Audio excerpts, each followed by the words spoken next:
Vous attendiez le refresh de la 3080 20Go et de la 3070 16Go? Eh ben, paf!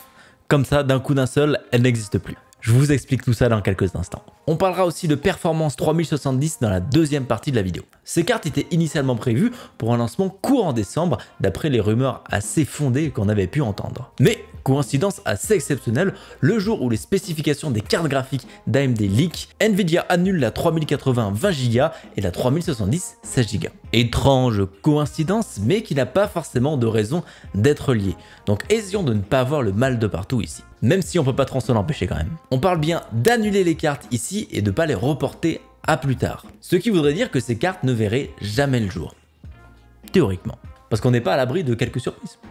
C'est jamais. Pour l'instant, pas de raison officielle a été donnée pour l'annulation de ces cartes, mais on peut spéculer un petit peu et essayer de deviner. La première raison, celle qui semble le plus évidente, c'est que Nvidia galère déjà à produire ces cartes. Donc pourquoi rajouter une deuxième carte pour faire 2 fois plus de galère de stock? La deuxième raison, ce serait que la GDDR6X n'est pas assez disponible pour pouvoir produire des cartes supplémentaires. Je le rappelle, les 3080 et 3090 tournent déjà avec ce genre de module. Troisième raison, c'est qu'ils ont vu les spécifications et les benchmarks de Nvidia et se sont dit bah, pourquoi sortir une nouvelle carte? On est déjà devant.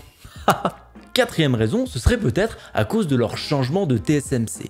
Pourquoi sortir une nouvelle 3080 alors qu'on va en sortir une nouvelle encore quelques mois après? En termes de stratégie marketing, c'est pas ouf, et c'est surtout que dans l'année qui suit, on se retrouvera avec 3 cartes différentes. Une 3080 classique, une 3080 20 Gb et une 3080 Super.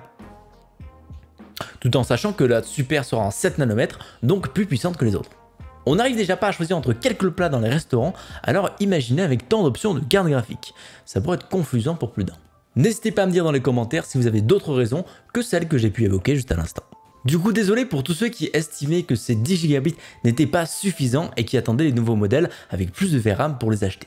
Pour ceux possédant un plus petit budget, rassurez-vous, la 3060 Ti n'a quant à elle pas été annulée. Elle est toujours bien prévue pour mi-novembre, si tout va bien. Mais du coup, une question subsiste, a-t-on besoin de 20 Gb de VRAM pour vraiment profiter d'une 3080? Ces 20 Go étaient super pour cette raison. Le future proofing, pouvoir compter que cette carte sera adéquate et adaptée pour les futurs jeux vidéo et applications, quel que soit le contexte. Et qui sait, d'ici 2 ans, le 8K sera peut-être plus abordable et plus accessible qu'il ne l'est aujourd'hui. Ce serait imaginable avec le modèle 20 Go de VRAM, mais avec 10, on est loin d'en avoir assez. Mais rassurez-vous, pour les 99% d'entre vous, les 10 Go de VRAM sont largement suffisants pour votre utilisation. Surtout si on prend en compte que c'est la version la plus rapide de cette VRAM, la GDDR6X. Donc en soi, on aurait été rassuré avec la 3080 20 Go, mais 10 Go sont déjà largement suffisants si vous faites uniquement du gaming. Donc pas besoin de plus s'inquiéter que ça. Parlons maintenant des petits leaks de performance de la 3070. Et Dieu sait qu'on les attendait. Pour l'instant, un seul jeu est concerné par ces leaks, Ashes of Singularity. Et les résultats sont plutôt prometteurs. Laissez-moi prendre mes petits chiffres. Nous sommes une frame en dessus en 1080p face à une 2080 Ti. Yeah. Ensuite, 2 frames en dessus pour du 1440p. Et une frame en dessous pour ce qui est du 4K. Ce ne sont que des leaks pour le moment, mais ça nous rassure sur les données de performance de cette carte. Après 1 ou 2 frames, on est au niveau de la marge d'erreur à ce niveau-là.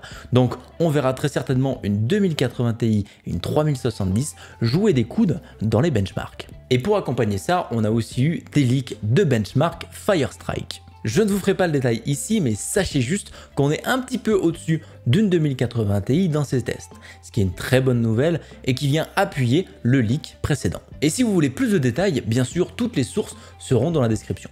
Après, ces benchmarks ne représentent pas forcément très bien les performances in-game de ces cartes. C'est surtout un moyen de les comparer sur des tests standardisés. Dans tous les cas, on en sera plus jeudi prochain pour la mise en vente de ces cartes. On aura aussi l'embargo testeur qui sera levé la veille ou le jour même, ce qui nous permettra de voir vraiment quelles sont les performances et qu'est-ce que la bête a dans le ventre. Et voilà, c'est tout ce que j'avais à vous partager. Merci à vous d'avoir visionné cette vidéo. On se retrouve lundi prochain pour faire un point sur les cartes AMD avant la conférence. Ciao!